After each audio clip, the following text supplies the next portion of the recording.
Good afternoon, everybody, and thank you very much for joining the Kingsbridge webinar today. We're just going to give it another moment or two and just let people join the session. I can see people are obviously joining the session as we speak, so we'll give those a moment or two to enter into the lobby.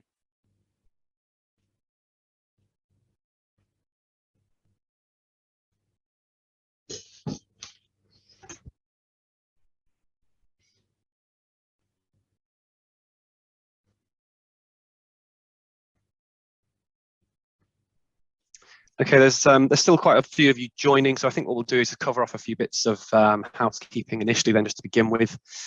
So again, thank you for joining this session today, hosted by us here at Kingsbridge.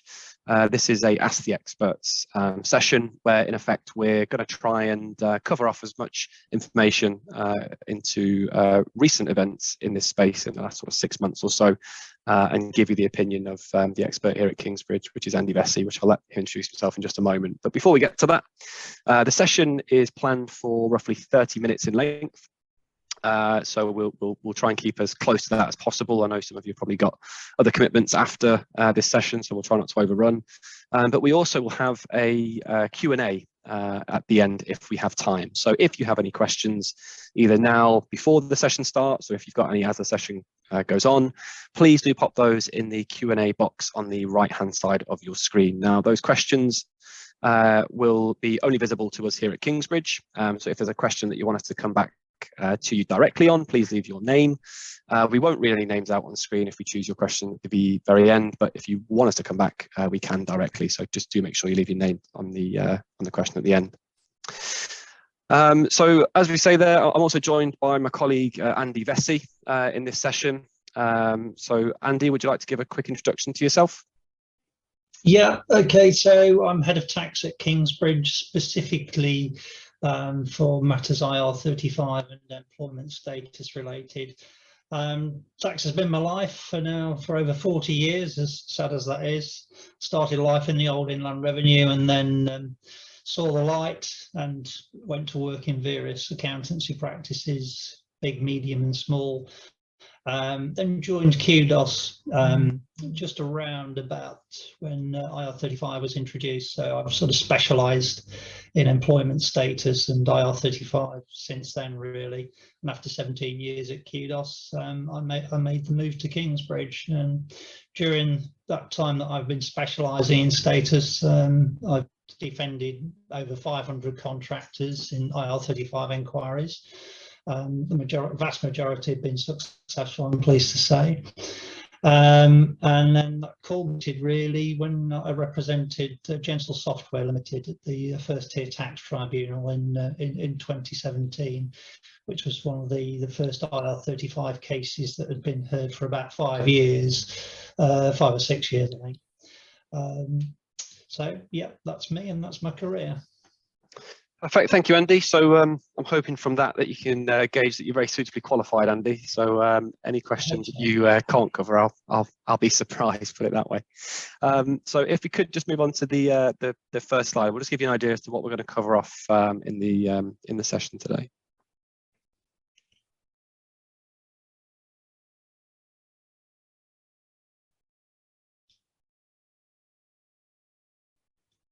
There we go. So today's session, as I say, is going to be more focused around kind of conversational.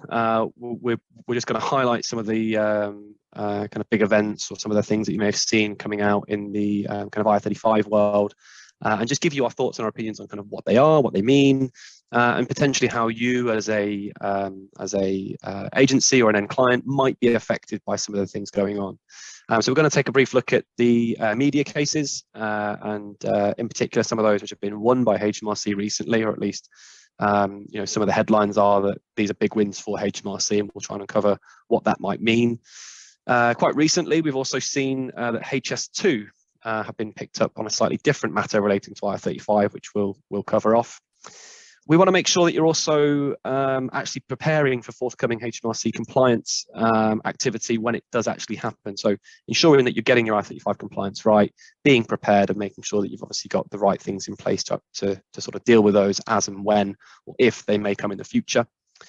We're also going to take a look at the small company exemption rule and perhaps the future of it. So there's a few different opinions out there as to what's going to happen with that small company exemption rule, and we'll give you Andy's take on that as we go through.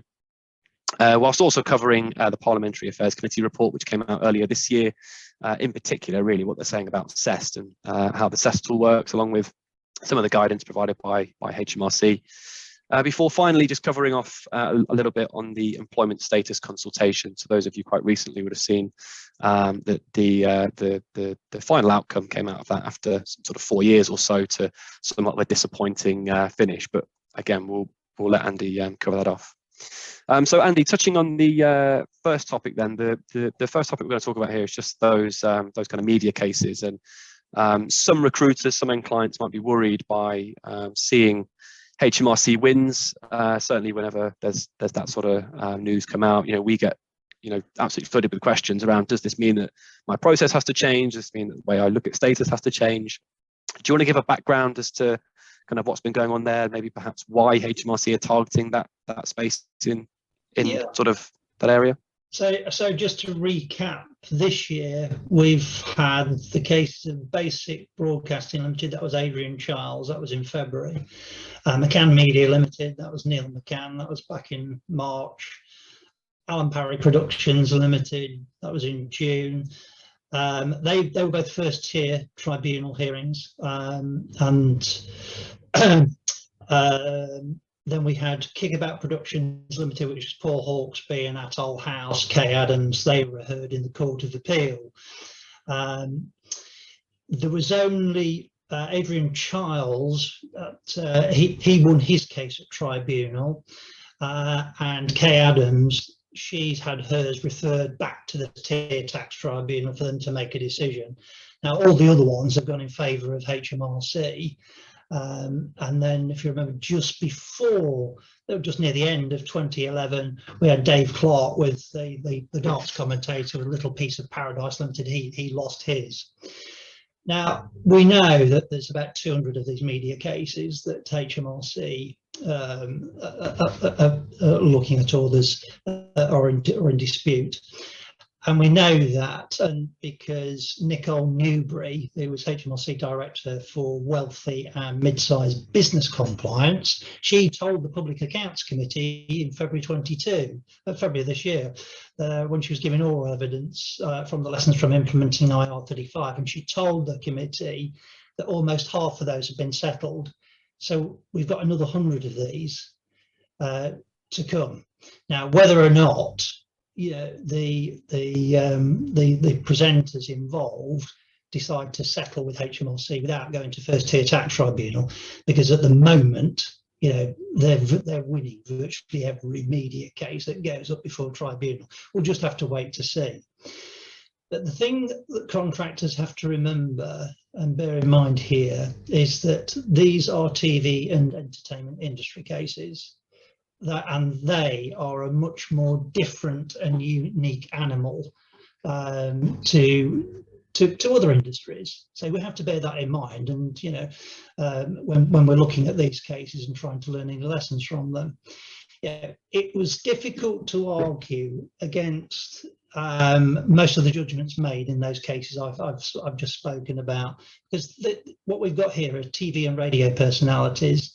And it's they and they alone that broadcasters want. So personal service will always be a requirement. They're also subject to broadcasting and editorial controls, and there's virtually mutuality of obligations always present. So that's putting you on a difficult footing from the off, because you've got the three major tests of employment status there that they all fail.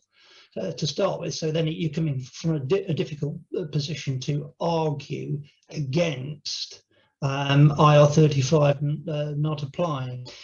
Kay Adams and Adrian Charles, they were different because they were deemed to be in business on their own account. And Charles, for example, he provided services as a broadcaster and a journalist to a significant number of clients. There was about nearly 100 in total between 1996 and 2019. And he also explored work on other projects, which didn't come to fruition. And he also appointed an agent to help him build his career and reputation, as well as taking on a personal assistant at his own cost. So whilst we're looking at the same tests of employment status, it's likely that contractors working in, say, IT, engineering, etc., hopefully they won't fail those three major tests of status. And therefore not have to rely on the test of business on own account to confirm their self-employment. So in terms of then, so the typical recruitment agency, the typical end client, they're not taking on broadcasters or anybody in the sort of media space. Do you think they need to worry about these judgments at the moment? Is it something that might come back to bite them later on, perhaps? No, I don't think they should. And you have to put it into perspective. As I said before, media cases are a very different and unique animal to other industries. So whilst we have to pay attention, of course, to these judgments. In most cases, I would say, contractor circumstances aren't going to fall squarely into those of these media cases. Their circumstances are going to be very different under which they work. Yeah, and that's certainly I think that's the advice that we've given for quite some time. Whenever you get these sorts of questions around stuff that's happening in the media space, etc., it's important, as you say there, to put it into some perspective. When an IT contractor realistically is working so differently to that of a broadcaster or an engineer, for example. It's quite difficult sometimes to try and fit the facts and the circumstances of an IT contractor to kind of position it to the same as maybe what's happening here. So that's absolutely fantastic. I mean, just sort of moving on now, what we're also hearing quite a lot of recently, and this comes out of HS2, is a very different matter around IR35 and status. Do you want to give a bit of a background as to what that is and really what the issue is here? Yeah. So the notes to the financial statements for the year ended 31st of March 2022 of HS2 revealed that they'd been using what they thought were contracted out services. And in 2020, they carried out an internal check, and with additional HMRC guidance, they then discovered that those services provided by suppliers were not fully contracted out.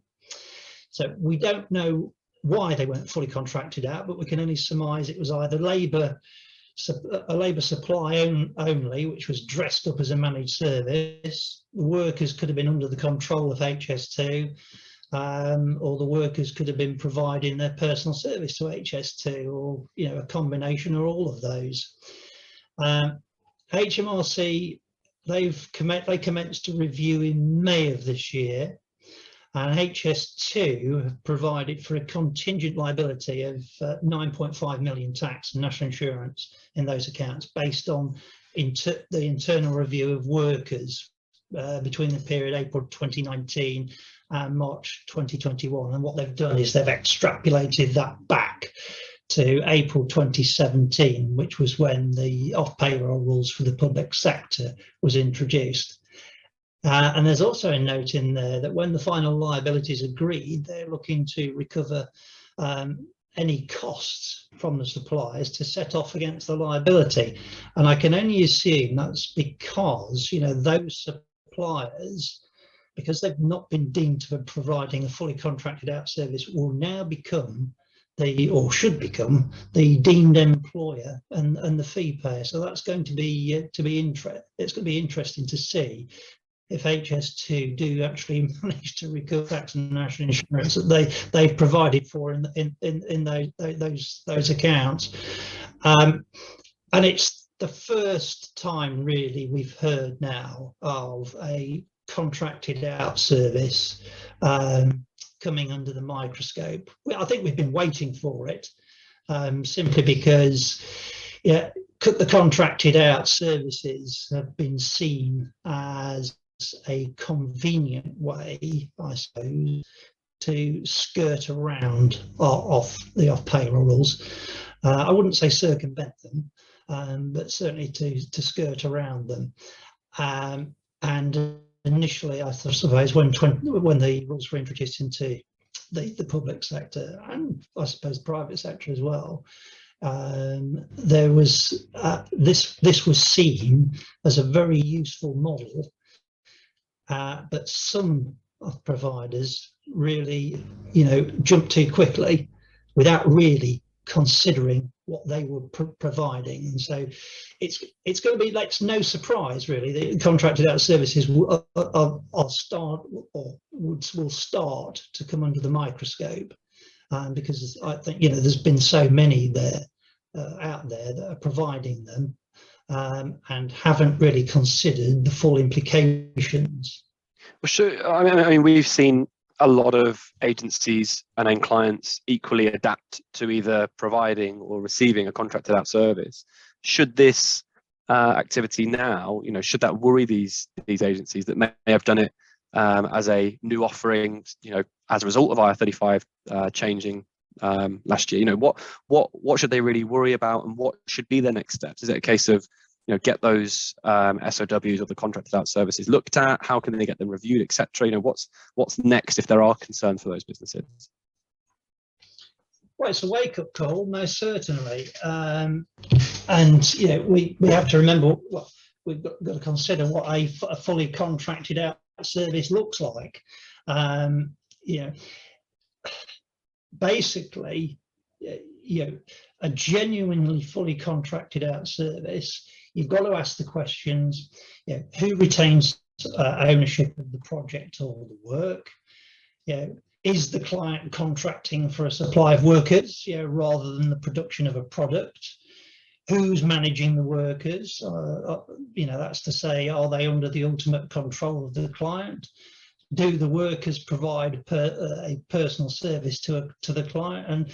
And what equipment, assets does the business provide in delivering those services? It's got to be a genuine business-to-business arrangement. Essentially, you can't, as has been the case, I suppose, with some of these initial contracted out services, it has got to be more than just window dressing labour only. There's got to be something much more tangible than that. What is it that you are providing to that client other than labour? If it's just labour, then you're going to be banged to rights. The HMRC will ultimately catch up with you, and if they decide that there isn't a fully contracted out service, then it's going to be the end client that's going to have to assume responsibility for making the determinations, and then the employment business, who thought that they were a contracted out service provider, now becomes the deemed employer, and they essentially are responsible for the tax and national insurance. Now you might say, well, okay, so the responsibility for making the determination has now become the end client. And so, what if they decide that all of those workers are outside of IR35? There surely isn't a tax and NI problem. Well, remember, from what I've just said, if they're under the control of the end client, they're providing a personal service to the client. It's now starting to look a little bit difficult to argue that they're outside of IR35. Not impossible. So My message to those that are providing contracted out services, I mean, we've carried out a few audits for some of our clients, which have been hopefully been helpful to them. I know they've been helpful to them, where we've identified potential weaknesses, made recommendations where they can strengthen their offering. And what I would say, to any of the other providers, if you've got any element of doubt as to whether you are providing a fully contracted out service, then seek the advice of the experts, someone like Kingsbridge, that can probably give you that peace of mind. So now was the time. Well, say now's the time. The time was a long time ago, but the signals are there now. HMRC will potentially be on the march. So get your house in order. Yeah, I would absolutely second that, and I know that many people on this session, there's quite a lot of you, and there's a lot of questions coming as well. So if you have got any questions, do keep popping them in the Q&A box on the right hand side. But many of you will already be working with Kingsbridge in some capacity.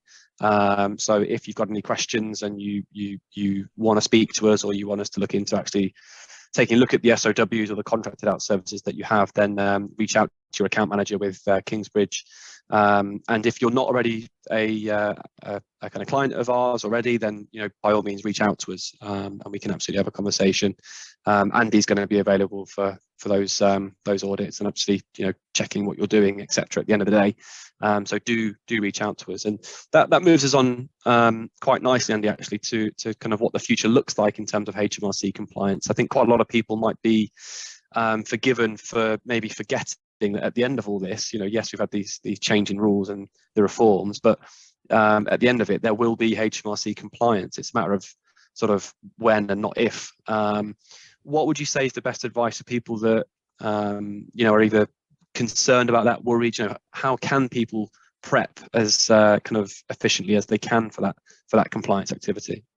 Well, yeah, I mean, you're absolutely right. We're likely to see HMRC ratchet up off payroll rules and IR35 compliance in the near future.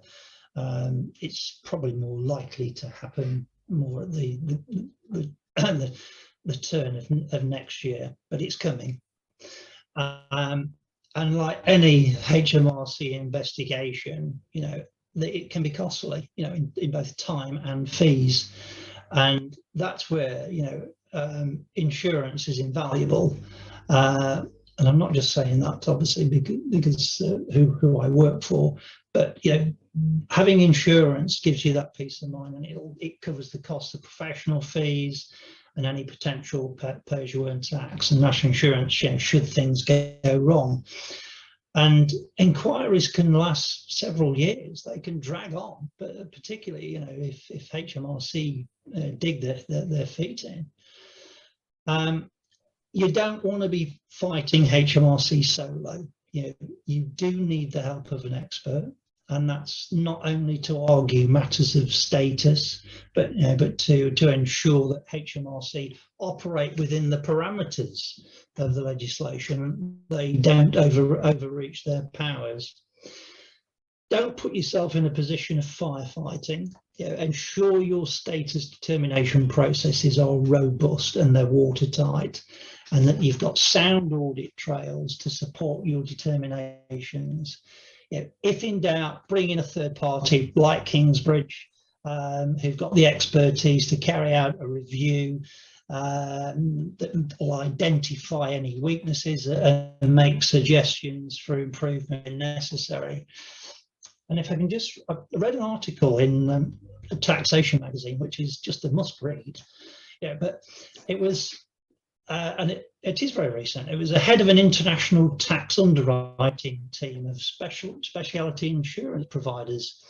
And he'd written an article on trends in HMRC behaviour. In fact, I'll just read you the quote because it fits in nicely what we're talking about. And he says, the most significant area of dispute that we encounter is in relation to the classification of contractors. There are a number of well-known such cases in the UK courts relating to media presenters. In my experience, the treatment of contractors is being considered and or challenged across a wide range of sectors across the economy, and the amount of tax at risk varies hugely from hundreds of thousands to tens of millions. This issue affects taxpayers of all sizes, given the technical tax analysis of employment status is driven by the underlying fact pattern and the interpretation thereof. It's hard to see anything other than more challenges and litigation without new, clearer law being introduced. Well, we know we're not going to get any clearer law. So, it just highlights the fact that, HMRC, coming back to what you've said, it's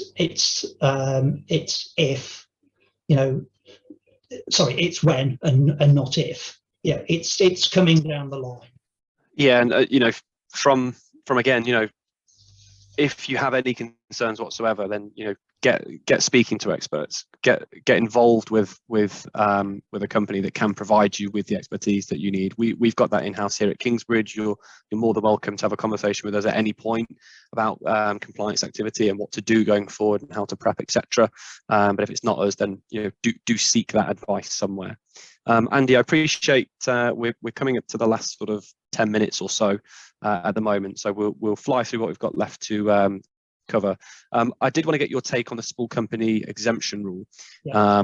Now, there's a lot of noise going on, particularly recently in the last 6 months or so. Many people believe that this will disappear at some stage. I'm certainly of the opinion that you constantly hear this noise that HMRC want to make tax simple, but with two sets of rules governing the same thing, it doesn't really seem that fair or simple to me. What's your take on this? Have you got an opinion on it at all? Yeah. I mean, I tend to agree with you, Ryan. Let's just remind ourselves, what is a small company? So that applies if a company meets 2 out of 3 conditions.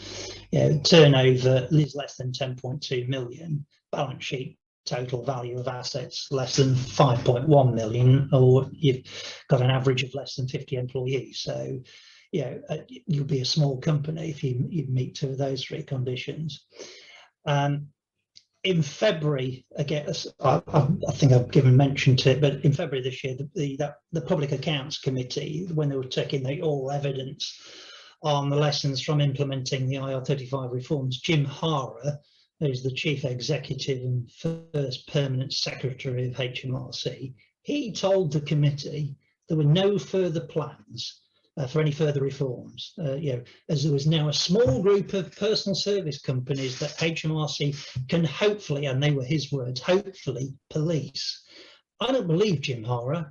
I've heard that before from HMRC on various things, and it makes no sense to have a 2-tier system of IR35, which I think you were alluding to. Yeah, and once HMRC have concluded their self-fulfilling prophecy that the off-payroll rules for the private sector is a success, and they will do, just as the department claimed for the public sector, then why wouldn't they move to bring all engagers within its scope? But it's just a natural progression, and that will sort of simplify IR35 in that respect for them, just to have a one-size-fits-all. So it's a question of when, not if. I think probably give it another year or 2, and we'll probably see that amendment to legislation. Yeah, I mean, I think we've had a conversation on this before, and it will likely come in the form of a consultation first, and then implementation, I'm sure. But we'll fly through just the next 2 that we've got just to cover. Just quickly, Andy, if we could get your opinion. So the PAC report that came out earlier this year was quite critical, actually, of the guidance which HMRC have in respect of IR35. In fact, one of the quotes from it, if I can read it to you, Andy: high levels of non-compliance in central government reflect poor implementation by HMRC and other government bodies. In fact, they actually did reference the fact that there was problems with the guidance and the CESS tool which HMRC provide. Now, lots of businesses in the private sector will be using CESS. We certainly speak to quite a lot that have come to us for help and are using or have used the CESS tool. In a sentence or 2, have you got any sort of words of advice for those businesses? Is it still okay to use, and if there is alternatives, should they look for them? Yeah, it's interesting that in the Treasury minutes of this month, which contained the government's response to that PAC report, CES wasn't mentioned whatsoever. So I think we can glean from that, that there's no plans anytime soon for them to improve CES. I think it's got 37 questions at the moment, and it's had several incarnations. I mean, I do have some sympathy with them to a certain degree, in trying to devise a robust tool, because aspects of employment status, they're not always it's not always a binary choice. That's demonstrated by the cases that go through the courts and tribunals. But I have, and it's been mentioned before, not just by us, but by the industry and the professional life. HMRC are still showing that stubbornness and that failure to acknowledge the deeper meaning of mutuality of obligation. They've got this very simplistic view, and that's very frustrating to say the least. CEST will do a job to a certain point.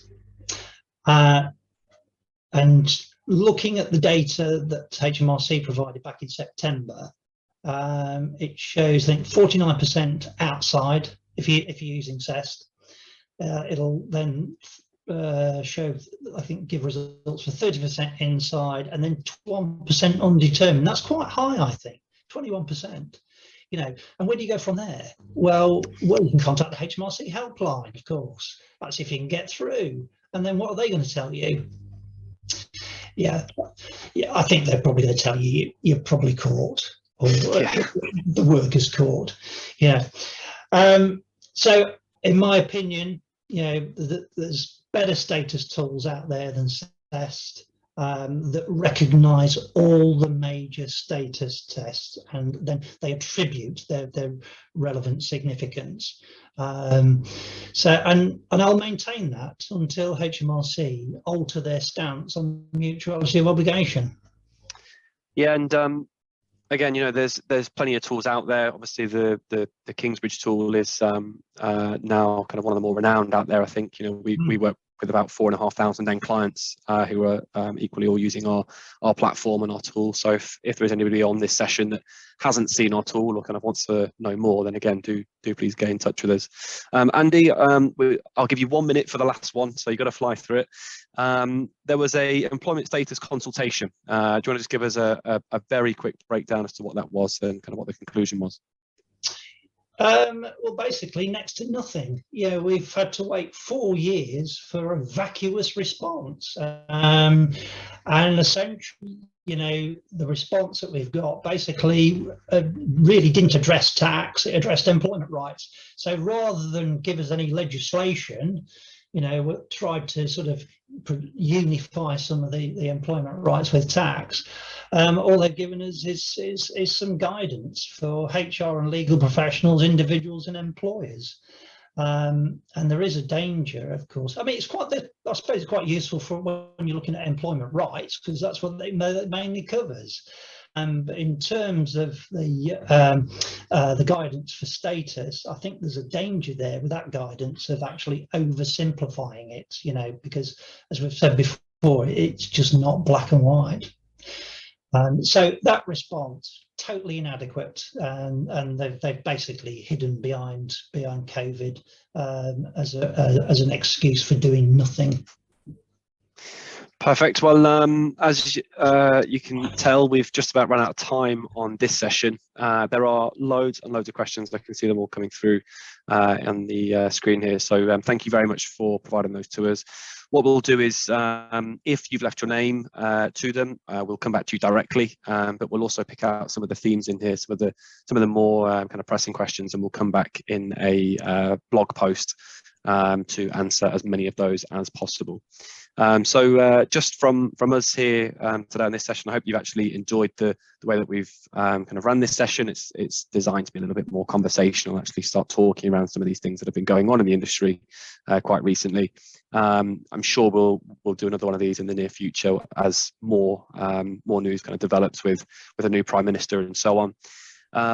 But from us here at Kingsbridge, thank you very much for joining us today, and we hope you've enjoyed the session, and we'll look forward to seeing you again soon.